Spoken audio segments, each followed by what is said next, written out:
देख, अगला टॉपिक हम लोग पढ़ेंगे वो है ग्लूकागॉन। और ग्लूकागॉन इम्पोर्टेंट भी है हम लोगों के लिए, ठीक है। और ग्लूकागॉन अगर हमसे पूछे ग्लूकागॉन कहाँ से निकलता है तो बोलेंगे अल्फा कोशिका, कहाँ के, आइसलेट ऑफ लैंगरहैंस के। आग्नाशय से ना लिखना बिकॉज गलत है, हिंदी मीडियम बुक्स में, कुछ बुक्स में गलत दी हुई है, हिंदी में, इंग्लिश मीडियम में तो ठीक ठाक भी दिया गया है, ठीक है, ख्याल रहे इस बात का। अगर इसका कार्य का बात करें, ये होता है हार्मोन बोल रहे हैं, इंसुलिन का दुश्मन। इंसुलिन शुगर लेवल को डाउन करती है, ग्लूकागॉन शुगर लेवल को बढ़ा देती है, ठीक है। तो ये तो लिख दिए, इसमें लिखो ये कोलेस्ट्रॉल की मात्रा को बढ़ाने में हेल्प करती है, ये कोलेस्ट्रॉल की मात्रा को बढ़ाने में सहायता करती है, ठीक है। पहली बात ये हुआ, ये कोलेस्ट्रॉल की मात्रा को बढ़ाने में सहायता करती है। दूसरा इसमें दे सकते हैं हम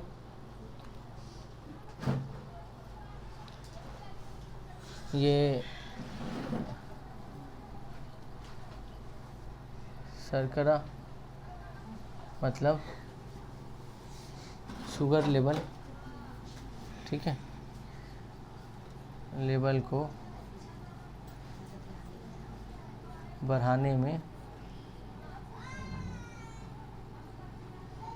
सहायता करती है, ठीक है। जो काम इंसुलिन करती है, ठीक, उसके ऑपोजिट में ये काम करती है, बस इतना याद रखना, ठीक है।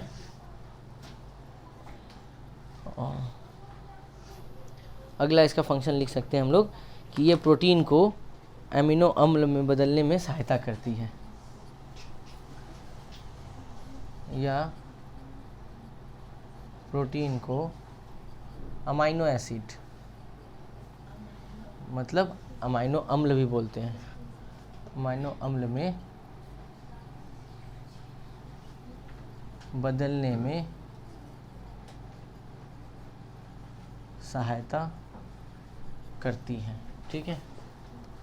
चौथी बात ये है, ये यूरिन के द्वारा बॉडी से जितना भी उत्सर्जी पदार्थ होता है उसको बाहर निकालने में सहायता करती है, ठीक है। या नाइट्रोजन युक्त उत्सर्जी पदार्थ को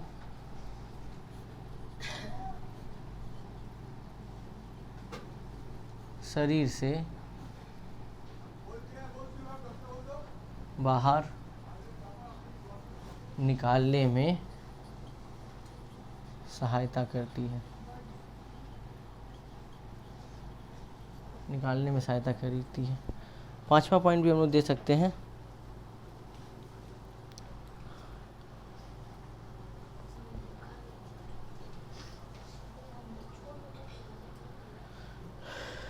कि कार्बोहाइड्रेट का चयापचय को नियंत्रित करता है, मतलब कैटाबॉलिज्म को। लास्ट यही लिख दो कि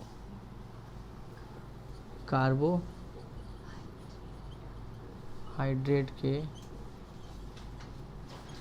चयापचय को नियंत्रित करती है, नियंत्रित करती है, ठीक है। ये ग्लूकागॉन का है। अब बात यहाँ पे आता है कि हाइपोसिक्रेशन से क्या प्रॉब्लम हो सकता है। हाइपो का मतलब होता है कमी, हाइपोसिक्रेशन, और एक जो होता है यहाँ पे नोट करते हैं हाइपर सिक्रेशन। तो एक बात याद रखो, अगर ग्लूकागॉन बॉडी में ज़्यादा है, इंसुलिन कम है, तो ग्लूकागॉन शुगर लेवल को बढ़ाएगा।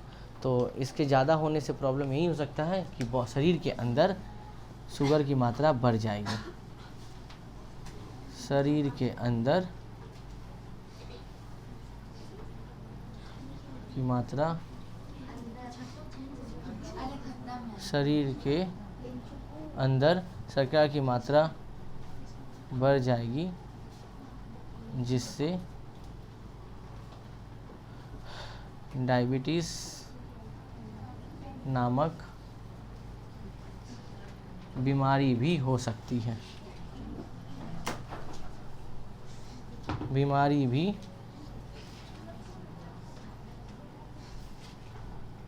हो सकती है। शरीर के अंदर अगर हाइपोसिक्रेशन, हाइपर मतलब होता है ज़्यादा, अगर तुम्हारा ग्लूकागॉन बॉडी में निकलता है तो ये क्या करेगा, शुगर लेवल को बढ़ाएगा और उससे प्रॉब्लम होगा हम लोगों को डायबिटीज़ नाम का बीमारी। ठीक है, अगर मान लो बॉडी में ये कम निकला, अगर ये कम निकला तो ये प्रोटीन को अमाइनो एसिड में नहीं बदल पाएगा। और हम लोग जानते हैं, हम लोग जो प्रोटीन खाते हैं वो अमाइनो एसिड में कन्वर्ट होता है, फिर हमारे बॉडी बिल्डिंग में ये यूज़ होती है। तो जब प्रोटीन खाएंगे उसको तोड़ने वाला ही नहीं रहेगा वहाँ पे, तो फिर प्रोटीन खाने का कोई मतलब ही नहीं रह जाएगा हम लोगों का। इसी वजह से प्रोटीन को तोड़ने के लिए हमको ग्लूकागॉन का हेल्प लेना पड़ता है। अगर ये नहीं निकला, इसके कमी से क्या होगा, प्रोटीन खाएंगे लेकिन ये अमाइनो एसिड में नहीं बदलेगा, ये प्रॉब्लम हो सकती है। ठीक है, तो हम लिख सकते हैं इसकी कमी से प्रोटीन अमीनो अम्ल में नहीं बदलेगा, इसकी कमी से प्रोटीन अमीनो अम्ल में नहीं बदलेगा।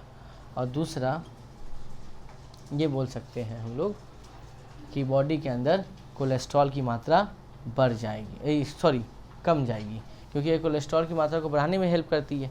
अगर नहीं रहेगा ये तो कोलेस्ट्रॉल की मात्रा क्या होगी, कम जाएगी मेरा, कोलेस्ट्रॉल की मात्रा कम हो जाएगी। तो ये बात है। ठीक है, ये हम लोग कर सकते हैं, नोट कर ले। अच्छा, यहाँ नामक होगा ना, डायबिटीज़ नामक बीमारी हो सकती है। ठीक है, तो ये इनफ है, एक दो बस इतना बता देने से काम हो जाएगा। अब अगली बात ये है कि डायबिटीज़ जो होता है वो दो तरह का होता है। एक का नाम होता है डायबिटीज़ इंसिपिडस और एक का नाम होता है डायबिटीज़ मेलिटस। नाम से ही तुमको पता चलेगा। डायबिटीज़ इंसिपिडस को हिंदी में बोलते हैं बहुमूत्र रोग। हर नाम सुन के बड़ा हंसी आएगा कि बहुमूत्र रोग है। इसका मतलब यही है कि जिस भी पेशेंट को डायबिटीज़ इंसिपिडस होता है उसके बॉडी में जो है यूरिन का फॉर्मेशन ज़्यादा होता है, यानी वो बार बार यूरिन जो है बॉडी से निकालने के लिए जाएगा। दूसरी बात, उसका जो यूरिन का कलर होगा वो येलोइश पड़ने लगेगा। ठीक है, तीसरी बात, बॉडी के अंदर पानी ज़्यादा लॉस होगा। ठीक है, क्योंकि अगर बार बार यूरिन करने के लिए वो जा रहा है, वॉशरूम जा रहा है, तो इसका मतलब बार बार उसको पानी भी तो लेना पड़ेगा, है ना। तो डायबिटीज़ इंसिपिडस का इसीलिए इसका नाम रखा गया है बहुमूत्र रोग। और तुमसे ये पूछ सकता है ये कौन से हार्मोन की कमी से होता है। आंसर याद रखना, ADH हार्मोन, जो कि एक्सोक्राइन से निकलता है। एंटी ड्यूटेरिक हार्मोन इसको बोलते हैं, हम अभी लिख देंगे सारी बात। ठीक है, एंटी ड्यूटेरिक हार्मोन इसको बोला जाता है, इसके कमी से ये प्रॉब्लम होता है। ठीक है, और साथ ही साथ यहाँ बोला गया क्या कि जिस आदमी को डायबिटीज़ इंसिपिडस होता है उसका जो जोड़ा होता है, जोड़ा मतलब कि दो हड्डी का जहाँ जॉइंट होता है वहाँ पे बहुत ज़्यादा उसको दर्द देता है बिना कुछ काम किए, और बॉडी दिन पर दिन जो है पतला होता चला जाता है। डायबिटीज़ इंसिपिडस का यही है लक्षण। ठीक है, दूसरा आते हैं डायबिटीज़ मेलिटस। डायबिटीज़ मेलिटस का मतलब होता है जिसमें तुम्हारा इंसुलिन के कमी से प्रॉब्लम होता है। अब बात यहाँ पे ये आता है कि इंसुलिन के कमी से, जब हम लोग जानते हैं कि ग्लूकोज जो होता है, जैसे कि यहाँ पे एक बात बताई गई है कि यह इंसुलिन की कमी से यकृत में संचित ग्लूकोज कोशिकाओं में नहीं पहुंच पाता है, उसका ऑक्सीकरण नहीं हो पाता है, इसके कारण शुगर लेवल की मात्रा बढ़ती जाती है। इंसुलिन जो होता है, अगर इतना ज़्यादा ना पड़े, अगर सिंपल से ये बात याद रखें कि बॉडी के अंदर इंसुलिन की कमी से जो प्रॉब्लम होती है उस प्रॉब्लम को हम लोग बोलते हैं तुम्हारा दैट इज़ डायबिटीज़ मेलिटस। अगर बॉडी के अंदर इंसुलिन कम होगा तो बॉडी के अंदर जो है शुगर का अमाउंट बढ़ते चला जाता है। रीज़न ये होता है कि इंसुलिन अगर बॉडी में तुम्हारा है तो ग्लूकोज जो बनता है वो यकृत में मतलब लीवर में बनता है। ठीक है, लीवर में जब ग्लूकोज बनता है ये इंसुलिन क्या करता है, यकृत में बना हुआ ग्लूकोज का ऑक्सीडेशन कर देता है, मतलब ऑक्सीकरण कर देता है। मतलब ग्लूकोज को तोड़ देता है, जिसके वजह से बॉडी के कोशिकाओं में जो है ग्लूकोज का अमाउंट बढ़ नहीं पाता है। लेकिन अगर बॉडी में इंसुलिन ही ना निकले तो ग्लूकोज तो कंटिन्यूसली बन रहा है, इंसुलिन रहे चाहे नहीं रहे ग्लूकोज तो कंटिन्यूसली बनेगा। हम लोग खाना खाना थोड़ी छोड़ देते हैं, खाना जो खाते हैं ये जाता है लीवर में, वहाँ पे ग्लूकोज बनना स्टार्ट होता है। इंसुलिन जब नहीं प्रेजेंट होता है तो ये ग्लूकोज टूटता भी नहीं है, और ना टूटने की वजह से बॉडी के अंदर शुगर लेवल दिन पर दिन क्या होता है, बढ़ते चला जाता है। तो इंसुलिन का मेनली काम क्या होता है कि जो यकृत मतलब होता है तुम्हारा लीवर, जो लीवर सेल जो तुम्हारा ग्लूकोज को बनाई है, इंसुलिन उस ग्लूकोज का ऑक्सीडेशन कर देता है, जिसके वजह से जो है सारे कोशिकाओं में आराम से जो है ग्लूकोज पहुंच जाता है। लेकिन जब इंसुलिन ही नहीं रहेगा, ग्लूकोज को पहुंचाने वाला या ग्लूकोज को ऑक्सीडेशन करने वाला जब नहीं रहेगा, तो ग्लूकोज का अमाउंट धीरे धीरे लीवर में क्या होता है, बढ़ने लगता है। और इसी बढ़ने को हम लोग बोलते हैं दैट इज़ हाइपरग्लाइसीमिया। ध्यान दे बात, इसी प्रॉब्लम्स को बोला जाता है हाइपरग्लाइसीमिया। बॉडी के अंदर जो ग्लूकोज की अमाउंट होना चाहिए 180 मिलीग्राम पर 100 मिलीलीटर ऑफ ब्लड, 180 मिलीग्राम पर 100 मिलीलीटर ऑफ ब्लड में होनी चाहिए। इससे ज़्यादा अगर होता है तो प्रॉब्लम्स क्रिएट करना क्या होता है, स्टार्ट हो जाता है। तो इस बात का सबको ध्यान देना चाहिए कि बॉडी अपनी है तो ध्यान भी अपने से ही रखना पड़ेगा, कोई दूसरा ध्यान देगा नहीं। प्रॉब्लम ये होती है कि स्टार्टिंग एज जो हम लोग का होता है उस एज में हम लोग ध्यान देते नहीं हैं, हम लोग खाते चले जाते जैसा तैसा खाना, जिस वजह से कुछ साल के बाद या कुछ दिन बाद जो है हम लोगों को जो है प्रॉब्लम होता है ये डायबिटीज़ का। डायबिटीज़ ऐसी बीमारी है ना जो जल्दी जाती नहीं है बॉडी से, ठीक है। और एक बार अगर डायबिटीज़ हो गया तो फिर उसके बाद जो है कंटिन्यूसली तुम्हारा जो खाना पीना सब में जो है बैंड बच जाता है। डॉक्टर बोलेगा चाय मत पियो, भात मत खाओ, रोटी मत खाओ, रसगुल्ला मत खाओ, खाली मुंह ताको दूसरे का, ठीक है, मुंह देखते रहो दूसरे का, ये प्रॉब्लम जो है होता है। तो इसीलिए बॉडी अपना है तो शादी वारी में जाके पूरा जो है इतना तक ना खाए, थोड़ा कंट्रोल करके खाए, घर में भी थोड़ा जो है बेटर तरीके से खाए, ठीक है। और डेली का डेली चिकन मटन बने ऐसा छोड़ी जरूरी है, सब्जी भात भी खाया करो, बेटर रहेगा तुम्हारे लिए, ठीक है। कुछ लोग तो ऐसा फुटानी झाड़ता है कि हम डेली हम ताज होटल का रेस्टोरेंट का खाना खाएंगे, ठीक है। और जो डायबिटीज़ होता है तो सब निकल जाता है उसके बाद। चलो कोई बात नहीं, हम लोग एक करके डिस्कस करते हैं, लिखते हैं हम लोग। अब हम लोग लिखते हैं कि डायबिटीज़ जो होता है वो दो तरह का होता है। लिखते चलो यहाँ पर लिखेंगे डायबिटीज़, ठीक है। ये दो तरह का होता है, एक होता है डायबिटीज़ इंसिपिडस, डायबिटीज़ इंसिपिडस, इसको हिंदी में बोलते हैं हम लोग बहुमूत्र रोग। नाम सुन के ही तुमको हंसी आ जाएगा, ठीक है, बट क्या करें नाम यही रखा गया। और डायबिटीज़ का मतलब होता है मधुमेह, ठीक है। डायबिटीज़ मेलिटस को मधुमेह बोलते हैं, देखो डायबिटीज़ मेलिटस,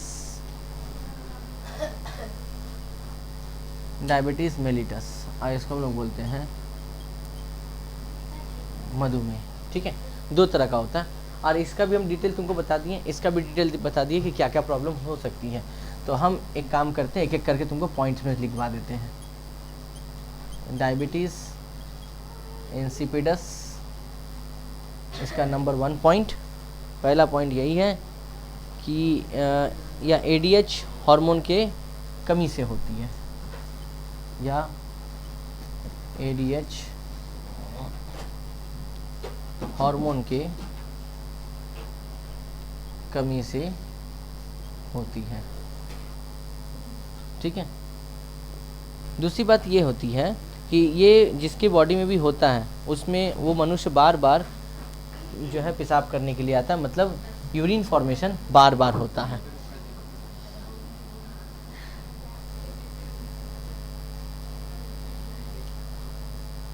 इस तरह के बीमारी वाले मनुष्य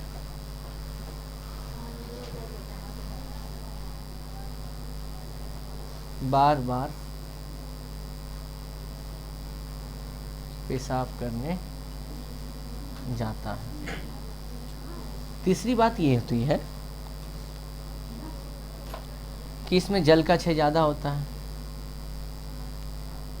इस रोग में जल का क्षय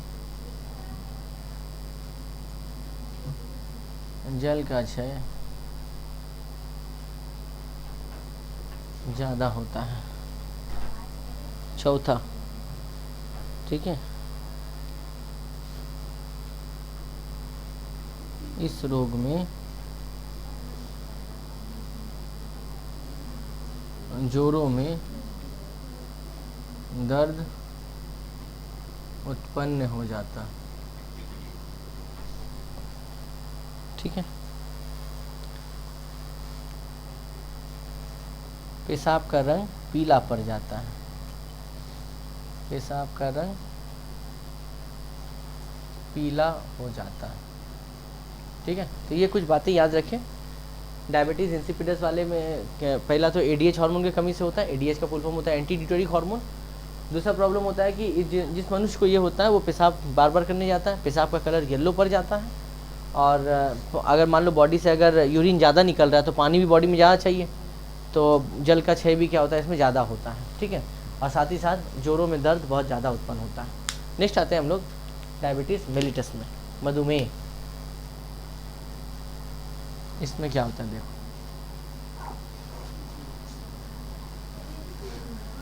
डायबिटीज़ मेलिटस, इसका क्या प्रॉब्लम है देखो।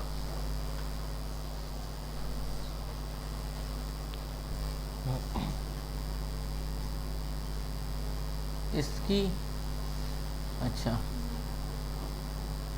पहला तो ये बात, ये बीमारी इंसुलिन हार्मोन के कमी से होती है, इंसुलिन हार्मोन के कमी से होती है। दूसरा जो हम खासियत ही बताते चल रहे हैं, कैरेक्टरिस्टिक जिसको बोलते हैं, ठीक है। पहला तो ये इंसुलिन की कमी से होता है, ठीक है। उसके बाद इंसुलिन की कमी के कारण ग्लूकोज का ऑक्सीडेशन मतलब होता है ऑक्सीकरण, नहीं हो पाता है,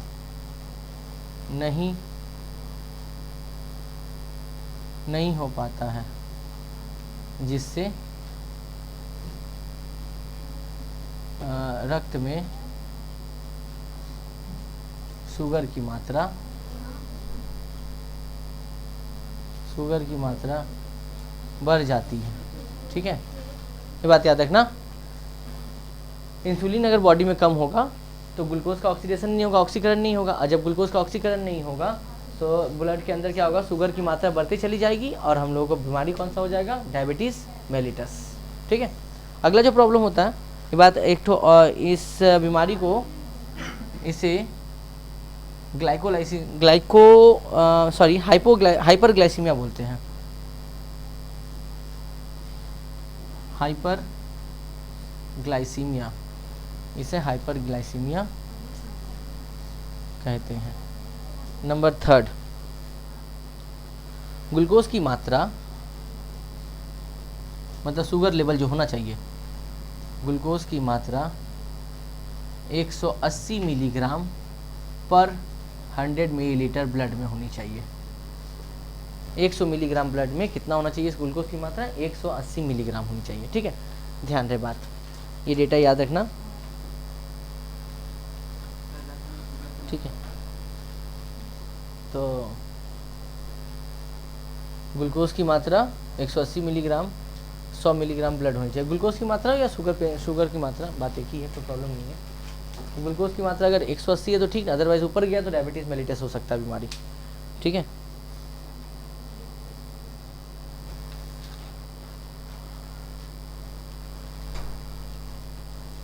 और डायबिटीज़ मेलिटस वाले को जो है इंसुलिन का सुई लेना पड़ता है, ठीक है, क्योंकि इंसुलिन का सुई हम बोले थे पहले भी अवेलेबल है, बट उतना बॉडी में जो इस तरह का इंसुलिन पावरफुल है उस तरह का तो नहीं है, लेकिन फिर भी जो है काम करते रहती है। तो ये कुछ खासियत थी डायबिटीज़ इंसिपिडस और डायबिटीज़ मेलिटस का, जो कि हम बता दिए। अगर एग्ज़ाम में अगर ये डिफरेंस भी लिखने के लिए आता है तो सर इधर आपका 5 पॉइंट है, इधर 3 पॉइंट है, तो कोई भी 3 पॉइंट उठा के हम लोग लिख सकते हैं, ठीक है। देखो अगला जो ऑर्गन होता है, पहला तो हम बताए थे तुम लोगों को जो है एडिनल ग्लैंड के बारे में, ठीक है, इसका पार्ट डिवाइड किए, उससे कौन सा हार्मोन निकलता है ये बताया गया। दूसरा तुम्हारा अभी जो डिस्कस किए थे उसका नाम था तुम्हारा पैंक्रियाज, जो कि मिस्ट ग्लैंड था। तीसरा हम आते हैं गोनैड्स के बारे में। गोनैड्स असल में जो है ये डिपेंड करता है हम लोग के रिप्रोडक्टिव पार्ट से। गोनैड्स जो होता है तुम्हारा, इसको हिंदी में भी गोनैड्स ही बोलते हैं। हम लोग जानते हैं कि मेल बॉडी के अंदर जो टेस्टिस पार्ट होता है उसको रिप्रोडक्टिव पार्ट बोलते हैं, और फीमेल बॉडी के अंदर जो रिप्रोडक्टिव पार्ट होता है उसको ओवेरी बोलते हैं। टेस्टिस जो होता है वहाँ से जो है स्पर्म बनता है, और टेस्टिस में जो हार्मोन अवेलेबल होता है उसका नाम होता है टेस्टोस्टेरोन। ध्यान रहे, बहुत जन के माइंड में ये अवेलेबल है कि टेस्टिस में जो है सिर्फ और सिर्फ जो गैमिट बनता है वो स्पर्म बनता है और कुछ नहीं, जबकि ये कॉन्सेप्ट गलत है। टेस्टिस में ही स्पर्म भी बनता है और टेस्टिस में ही तुम्हारा टेस्टोस्टेरोन भी बनता है। टेस्टोस्टेरोन एक तरह का हार्मोन होता है जिसको हम लोग सेक्स हार्मोन के नाम से जानते हैं। ये तो था मेल पार्ट के बारे में। अब अगर हम फीमेल पार्ट में आते हैं तो फीमेल में जो तुम्हारा होता है वो होता है रिप्रोडक्टिव पार्ट, जिसको हम लोग ओवेरी बोलते हैं। ठीक है, मेल में भी टेस्टिस 2 अवेलेबल है, फीमेल में भी ओवेरी जो है वो 2 अवेलेबल है। फीमेल के ओवेरी से 2 हार्मोन निकलता है, एक का नाम होता है ईस्ट्रोजन और एक का नाम होता है प्रोजेस्टेरॉन। जिस तरह से मेल के अंदर जो गैमिट बनती है उसका नाम होता है तुम्हारा स्पर्म, उसी तरह फीमेल के अंदर जो गैमिट बनती है रिप्रोडक्टिव पार्ट में उसका नाम होता है दैट इज़ द ओवम। ठीक है, ये स्पर्म एंड ओवम आपस में रिएक्ट करके ही तब जाके एक न्यू बेबी का जो है बॉर्न होता है। तो फिलहाल हम उस प्रोसेस में, रिप्रोडक्शन प्रोसेस में नहीं जाते हैं। टेस्टोस्टेरोन जो होता है वो तुम्हारा टेस्टिस में क्रिएट होती है, और एस्ट्रोजन एंड प्रोजेस्टेरॉन ये दोनों जो हार्मोन होती है ये ओवेरी में क्रिएट होती है। अब इन दोनों का अपना अलग अलग फंक्शन होता है, लेकिन गोनैड्स के अंदर अगर तुमसे बात करें तो गोनैड्स के अंदर याद रखना कि ये मेल और फीमेल के रिप्रोडक्टिव पार्ट से ही जो है बिलोंग करती है। ठीक है, रिप्रोडक्टिव पार्ट्स मतलब हो गया मेल का हो गया टेस्टिस एंड फीमेल का हो गया दैट इज़ ओवेरी। ठीक है, उसी से बिलोंग करती है हम लोगों का। देखो अगला जो ऑर्गन का नाम है उसका नाम है दैट इज़ गोनैड्स। ठीक है,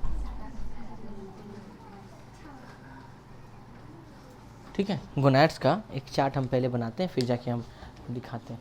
तो गोनैड्स का जो 2 पार्ट होता है मेरा,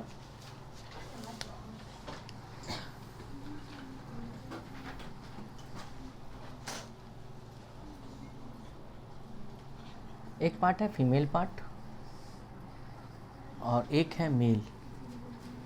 ठीक है, फीमेल में ओवेरी पाई जाती है और जिसको हम लोग रिप्रोडक्टिव ऑर्गन बोलते हैं, इसको रिप्रोडक्टिव ऑर्गन। और इसका नंबर कितना होता है, ये 2 होता है, 2 ओवेरी होता है। ठीक सेम वे मेल के अंदर टेस्टिस अवेलेबल होता है, ये भी 2 होता है और इसको मेल रिप्रोडक्टिव पार्ट बोलते हैं, मेल रिप्रोडक्टिव पार्ट बोलते हैं। ठीक है, फीमेल के अंदर गैमिट जो बनती है, ये इसको गैमिट बोलते हैं, उस गैमिट का नाम होता है दैट इज़ ओवम। और जो तुम्हारा हार्मोन्स जो होता है, हार्मोन को एक तो होता है तुम्हारा ईस्ट्रोजन और एक को नाम होता है प्रोजेस्टेरॉन। ठीक है, ये 2 होता है। ठीक, मेल के अंदर भी होती, मेल के अंदर जो गैमिट बनती है, ये गैमिट होता है दैट इज़ स्पर्म, और ये डिप्लॉइड होता है 2n। ओवम भी डिप्लॉइड होता है, और इसके अंदर जो हार्मोन्स बनती है उस हार्मोन्स का नाम होता है तुम्हारा टेस्टोस्टेरोन, टेस्टोस्टेरोन। ठीक है, तो मेल के अंदर सेक्स हार्मोन एक ही निकलता है, बट अगर फीमेल के अंदर बात करें तो एस्ट्रोजन और प्रोजेस्टेरॉन निकलता है, 2 हार्मोन्स निकलता है। ठीक है, ये भी और ये। तो ये एक तरह का चार्ट है, हम एक एक करके डिस्कस कर रहे हैं। ठीक है, कि किस ऑर्गन्स का, किस हार्मोन्स का क्या काम है वो हम नेक्स्ट में डिस्कस कर रहे हैं। पहले इसको नोट करें सब कुछ। हम लोग के बॉडी के अंदर 2 तरह का सेक्स कैरेक्टर होता है, एक होता है प्राइमरी, एक होता है सेकेंडरी। प्राइमरी सेक्स कैरेक्टर तो ये हुआ, और सेकेंडरी सेक्स कैरेक्टर तुम्हारे सिलेबस में नहीं है।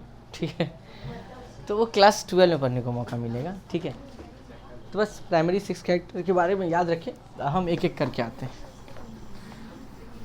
क्योंकि सारा चीज़ क्लास 10 को के साथ डिस्कस नहीं किया जा सकता, कुछ बातें क्लास 12 में डिस्कसिंग होगी। ठीक है, हम पहला आते हैं दैट इज़ टेस्टिस के बारे में। ठीक है, टेस्टिस का पहले कैरेक्टरिस्टिक्स का अगर बात करें, ये हमारे बॉडी में जोड़े में अवेलेबल होती है, और टेस्टिस जो होता है कुछ इस तरह से गोल होता है।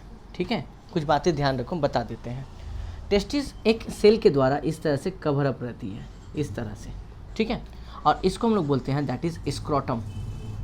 यानी अगर तुमसे पूछे कि टेस्टिस कहाँ रहता है तो आंसर होगा स्क्रॉटम में टेस्टिस रहता है। ठीक है, ध्यान रहे बात।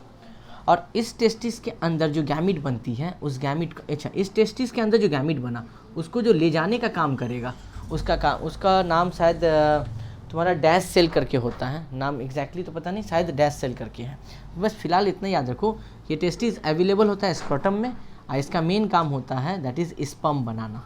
ठीक है, स्पर्म क्रिएट होती है। स्पर्म का कलर जो होता है याद रहे दैट इज़ द कलरलेस, इसका कोई कलर नहीं होता। बहुत जन ये बोल देता है कि स्पर्म का कलर वाइट होता है, नहीं, वाइट कलर का पिगमेंट अवेलेबल बॉडी में होता है। जब स्पर्म बॉडी से बाहर निकलती है तो उसी वाइट कलर के पिगमेंट के साथ टकराते हुए बाहर निकलती है, जिस वजह से उस स्पर्म का कलर वाइट कलर में कन्वर्ट हो जाता है मेरा। लेकिन ऐसे जनरली स्पर्म का कलर क्या होता है, दैट इज़ कलरलेस होती है। ठीक है, तो यहाँ से एक बात, यहाँ पे ये बात आती है कि हमारे बॉडी में जो तुम्हारा टेस्टिस होता है वो पेयर में होता है, मतलब 2 होता है, और साथ ही साथ इसमें जो गैमिट बनती है वो स्पर्म बनती है, और ये जो टेस्टिस होता है अवेलेबल होता है स्क्रॉटम में पाई जाती है। ठीक है, तो लिखते चलते हैं हम लोग। अच्छा, और एक बात, टेस्टिस से अगर हम बात करें ना कि हार्मोन्स का अगर बात करें तो एक हार्मोन निकलता है जिसका नाम होता है टेस्टोस्टेरोन। ठीक है, टेस्टोस्टेरोन के बारे में भी बाद में लिखते हैं, पहले इसको लिखो, यहाँ लिखेंगे, या पुरुषों के शरीर में एक जोड़ा पाया जाता है, या पुरुषों के शरीर में एक जोड़ा पाया जाता है। दूसरा, टेस्टिस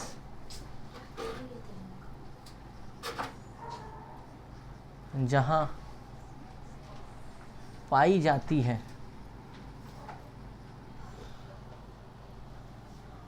टेस्टिस जहाँ पाई जाती, नहीं एक मिनट, ऐसे लिखो, टेस्टी स्क्रॉटम के अंदर पाई जाती है।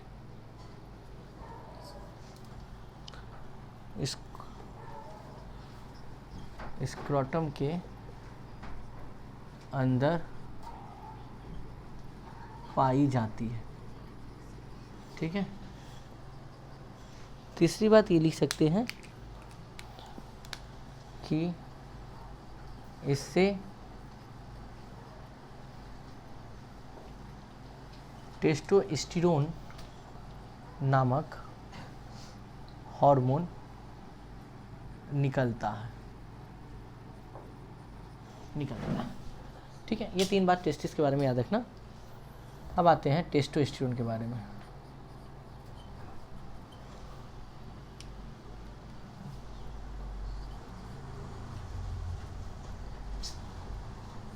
टेस्टोस्टेरोन,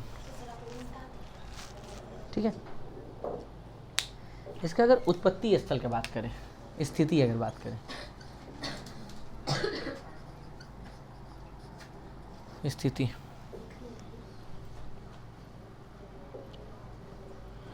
तो यह टेस्टिस के इंटरस्टिशियल सेल या लेडिक सेल के अंतस्रावी में होती है। यह टेस्टिस के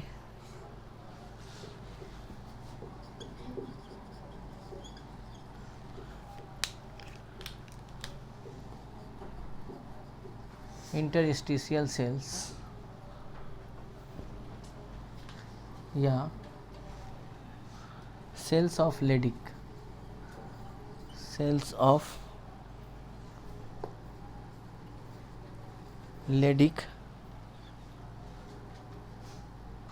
के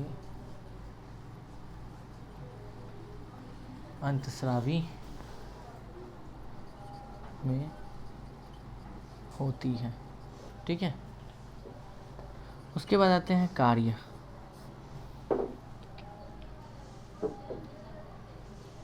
ठीक है, ये शुक्राणु का निर्माण में मदद करती है। स्पर्म को ही शुक्राणु बोला गया है। ठीक है, और ओवम को अंडाशय बोलते हैं। ठीक है, शुक्राणु के निर्माण में मदद करती है। दूसरी बात,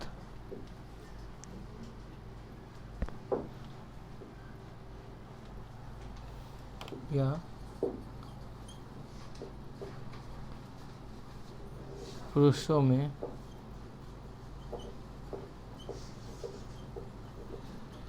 सेकेंडरी सेक्स कैरेक्टर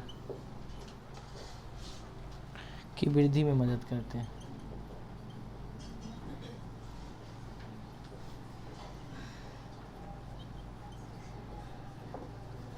ठीक है, सेकेंडरी सेक्स कैरेक्टर, अगर सेकेंडरी सेक्स कैरेक्टर की अगर बात करें ना